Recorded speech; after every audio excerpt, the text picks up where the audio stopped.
everyone, how are you all? I hope you will all be fine. I'm Sonali miss और आज मैं आपको बताने वाली हूँ और एक इंटरेस्टिंग स्टोरी। तो आज के हमारे स्टोरी के साइंटिस्ट बहुत जीनियस है। यस, आपने बिल्कुल सही सोचा। आज के हमारे जो साइंटिस्ट है उनका नाम है अल्बर्ट आइंस्टाइन। तो आज मैं आपको अल्बर्ट आइंस्टाइन की स्टोरी बताने वाली हूँ। तो चलिए without wasting of time start करते हैं आज की story, the story of the day. तो अल्बर्ट आइंस्टाइन हमेशा एक बात कहते थे। वो कहते थे I have no special talent, I am only passionately curious. तो स्टार्ट करते हैं अल्बर्ट आइंस्टाइन की लाइफ और उनकी कुछ डिस्कवरीज के साथ आज की story. Albert Einstein was one of the greatest physicists. He was born in Germany और उनकी बर्थ डेट है 14 मार्च 1879। अल्बर्ट आइंस्टाइन के पिता का नाम था हर्मन आइंस्टाइन और उनकी माँ का नाम था पोलिन आइंस्टाइन। अल्बर्ट आइंस्टाइन का जन्मदिन दुनिया में जीनियस डे के रूप में सेलिब्रेट किया जाता है। 4 साल की उम्र तक अल्बर्ट आइंस्टाइन कुछ भी बोल नहीं पाते थे, इसलिए उनके घर वाले हमेशा परेशान रहते थे। एक दिन सब जब डिनर करने बैठे थे तो एकदम से अल्बर्ट आइंस्टाइन बोले और वो पहली बार ये बोले the soup is too hot. तब घर वाले सब शॉक हो गए। अब अल्बर्ट आइंस्टाइन को आज़ादी ज़्यादा पसंद थी। उन्हें अपने ही उम्र के बच्चों के साथ खेलना बिल्कुल भी पसंद नहीं था। वो अपनी ही दुनिया में रहना चाहते थे। ये दुनिया, ये ब्रह्मांड कैसे चलता है, ये सारे बहुत क्वेश्चंस उनके दिमाग में हमेशा रहते थे। अल्बर्ट आइंस्टाइन जब 5 साल के हो गए तो उनके पिता ने उन्हें एक मैग्नेट कंपास गिफ्ट किया। वो मैग्नेट कंपास देखते ही अल्बर्ट आइंस्टाइन बहुत खुश हुए। वो दिन भर उस मैग्नेट कंपास के साथ खेलते थे, बट उन्हें एक क्वेश्चन बहुत सताता था और वो क्वेश्चन ये था कि ये कंपास हमेशा साउथ और नॉर्थ डायरेक्शन में ही क्यों रहता है। अल्बर्ट आइंस्टाइन को स्कूल जाना बिल्कुल भी पसंद नहीं था क्योंकि उन्हें स्कूल जेल जैसा लगता था। उनके टीचर्स जो भी उन्हें पढ़ाते थे वो सब कुछ अधूरा पढ़ाते थे और उन्हें वो कुछ भी समझ में नहीं आता था। इसलिए अल्बर्ट आइंस्टाइन ने स्कूल जाना बंद कर दिया और वो जब टीचर्स को कोई क्वेश्चन पूछते तो टीचर्स उन्हें मंदबुद्धि कहते। उनका मानना था कि शिक्षा वो है जो भूले से भी ना भूले। अल्बर्ट आइंस्टाइन की माँ पियानो बजाती थी। वो बहुत अच्छा पियानो बजाती थी तो उन्होंने अल्बर्ट आइंस्टाइन को भी म्यूज़िक सिखाया और अल्बर्ट आइंस्टाइन भी बहुत अच्छा म्यूज़िक सीखे। वो बहुत अच्छे म्यूजिशियन भी थे। आगे जाके अल्बर्ट आइंस्टाइन ने बहुत सारी डिस्कवरीज की। अल्बर्ट आइंस्टाइन ने थ्योरी ऑफ रिलेटिविटी की डिस्कवरी की। थ्योरी ऑफ रिलेटिविटी को सापेक्षता सिद्धांत भी कहते हैं। इस थ्योरी ऑफ रिलेटिविटी को उन्होंने 2 पार्ट में डिवाइड किया, special theory of relativity and general theory of relativity. और उन्होंने 2 फ्रेम ऑफ रेफरेंस भी बताए, inertial frame of reference and non-inertial frame of reference. Students, what is mean by the inertial frame of reference? Inertial frame of reference मतलब अगर कोई भी वस्तु या कोई भी बॉडी अगर कांस्टेंट स्पीड से ट्रैवल करती है, किसी भी सिचुएशन में वो बॉडी अगर कांस्टेंट स्पीड से ट्रैवल करती है तो उसे हम बोलेंगे इनर्शियल फ्रेम ऑफ रेफरेंस। और non inertial frame of reference मतलब अगर कोई भी वस्तु या फिर कोई भी बॉडी अगर कांस्टेंट स्पीड से ट्रैवल नहीं कर रही हो, वो अगर हर एक सिचुएशन में अपना स्पीड चेंज करती हो तो उसे हम बोलेंगे non inertial frame of reference. उन्होंने आगे जाके ये भी बताया कि मोशन और टाइम एब्सोल्यूट नहीं है, वो रिलेटिव है। उस टाइम के और 2 साइंटिस्ट थे, माइकलसन और मोरले। और माइकलसन मोरले इन दोनों साइंटिस्ट ने एक एक्सपेरिमेंट किया था और उन्होंने उस एक्सपेरिमेंट थ्रू ये बताया था कि लाइट की जो स्पीड है, लाइट की स्पीड कांस्टेंट है और वो हमेशा फिक्स रहती है और कोई भी बॉडी लाइट से ज़्यादा तेज़ी से नहीं जा सकती। ये उनकी बहुत बड़ी डिस्कवरी थी।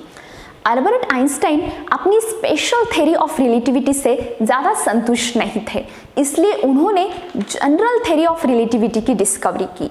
उसमें उन्होंने ये बताया कि क्या ग्रेविटी टाइम पर इफेक्ट करती है। तो उन्होंने आगे जाके ये भी बताया कि ग्रेविटी टाइम पर इफेक्ट करती है और ग्रेविटी लाइट पर भी इफेक्ट करती है, बट ग्रेविटी लाइट के स्पीड पर कोई भी इफेक्ट नहीं करती। आगे जाके अल्बर्ट आइंस्टाइन ने दुनिया का बहुत बड़ा और फेमस वाला इक्वेशन बताया, E is equal to mc²। Students, E का मीनिंग है एनर्जी, M का मीनिंग है मास और C का मीनिंग है speed of light. Means energy equal mass times the speed of light squared. It means basically the equation says that the energy and mass are interchangeable। तो ये इनकी बहुत बड़ी वाली डिस्कवरी थी। आगे जाके 1921 में अल्बर्ट आइंस्टाइन ने फोटो इलेक्ट्रिक इफेक्ट की भी डिस्कवरी की। Students, what is mean by the photo electric effect? The emission of electron from metal plate when the light falls on it। और इस इफेक्ट के लिए उनको नोबेल प्राइज भी मिला था। अल्बर्ट आइंस्टाइन अपनी हर एक रिसर्च को पहले अपने दिमाग में प्लान करते थे और उसके बाद वो उस पर एक्सपेरिमेंट करते थे। उनका मानना है कि हर एक एक्सपेरिमेंट को बार बार करो, बट हर बार आपको उसकी रिजल्ट अलग अलग आनी चाहिए। अल्बर्ट आइंस्टाइन हमेशा ही बहुत क्यूरियस रहते थे, वो बहुत जीनियस साइंटिस्ट थे। अल्बर्ट आइंस्टाइन जब अपनी आगे की रिसर्च करने के लिए यूनिवर्सिटी में चले गए तो वहाँ सभी प्रोफेसर्स ने उनसे पूछा कि उनको रिसर्च करने के लिए कौन से इक्विपमेंट्स चाहिए। तो उन्होंने कहा कि मुझे कुछ चॉक, एक ब्लैक बोर्ड और एक टोकरी चाहिए। और उन्होंने कहा कि टोकरी मुझे इसलिए चाहिए क्योंकि मैं बहुत सारी गलतियां करता हूं। उनका मानना था कि जिस व्यक्ति ने कभी कोई गलती नहीं की उस व्यक्ति ने अपने लाइफ में कभी कुछ नया करने की कोशिश नहीं की। अल्बर्ट आइंस्टाइन को खुद का टेलीफोन भी याद नहीं रहता था। वो कहते थे, भला मैं ऐसी चीज को क्यों याद रखूं जो मुझे किसी भी किताब में या नोटबुक में देखने से मिल जाती है। एक दिन अल्बर्ट आइंस्टाइन अपने घर जा रहे थे। जब वो घर जा रहे थे तो वो अपने घर का पता ही भूल गए। उन्होंने ड्राइवर से कहा, क्या तुम्हें अल्बर्ट आइंस्टाइन के घर का पता मालूम है? तो ड्राइवर ने कहा, क्या आपको उनके घर जाना है? तो अल्बर्ट आइंस्टाइन ने कहा, मुझे उनके घर नहीं जाना, मैं ही अल्बर्ट आइंस्टाइन हूँ और मैं अपने घर का पता भूल गया हूँ। तो ड्राइवर ने उनको सही सलामत उनके घर पहुंचा दिया। एक दिन अल्बर्ट आइंस्टाइन ट्रेन से कहीं ट्रैवल कर रहे थे और उनकी जो टिकट थी वो टिकट कहीं गुम हो गई। अब उनके सामने एक बहुत बड़ा क्वेश्चन तैयार हो गया और वो क्वेश्चन ये था कि अगर मुझे टिकट नहीं मिली तो मुझे पता कैसे चलेगा कि मुझे जाना कहाँ है। आगे जाके उनकी जो बहुत फेमस वाली इक्वेशन थी E is equal to mc²। इस इक्वेशन का यूज बहुत बड़े परमाणु बॉम्ब बनाने के लिए किया गया और उस परमाणु बॉम्ब को हिरोशिमा और नागासाकी शहर पर फेंक दिया। तब अल्बर्ट आइंस्टाइन को अपनी इस रिसर्च का बहुत बड़ा दुख हुआ। अल्बर्ट आइंस्टाइन ने 2 शादियां की थी। उनके पहले बीवी ने उन्हें डिवोर्स दिया तो इसलिए उन्होंने दूसरी शादी की। उनके दूसरी बीवी का नाम था एल्सा।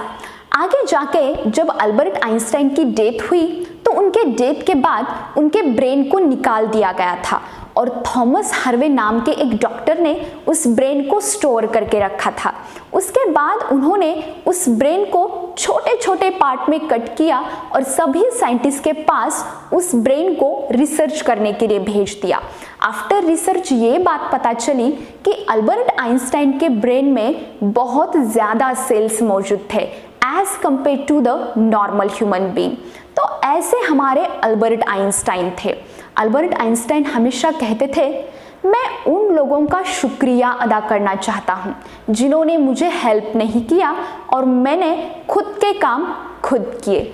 और ऐसे हमारे जीनियस वाले साइंटिस्ट, इनकी डेथ हुई 18 अप्रैल 1955 में। अल्बर्ट आइंस्टाइन बहुत जीनियस साइंटिस्ट थे। उन्होंने दुनिया को एक नई फिजिक्स दी। अल्बर्ट आइंस्टाइन कहते हैं, अभ्यास ही सफलता का एक मूल मंत्र है। तो तो स्टूडेंट्स बहुत पढ़ाई कीजिए और अपनी लाइफ में अगर आपको सफल होना है तो डेफिनेटली आपको बहुत सारी पढ़ाई करनी पड़ेगी। चलो तो आज की स्टोरी आई होप आपको समझ में आई हो। कल मैं आपके लिए और ऐसी एक स्टोरी लेके आऊंगी, तब तक के लिए टेक केयर।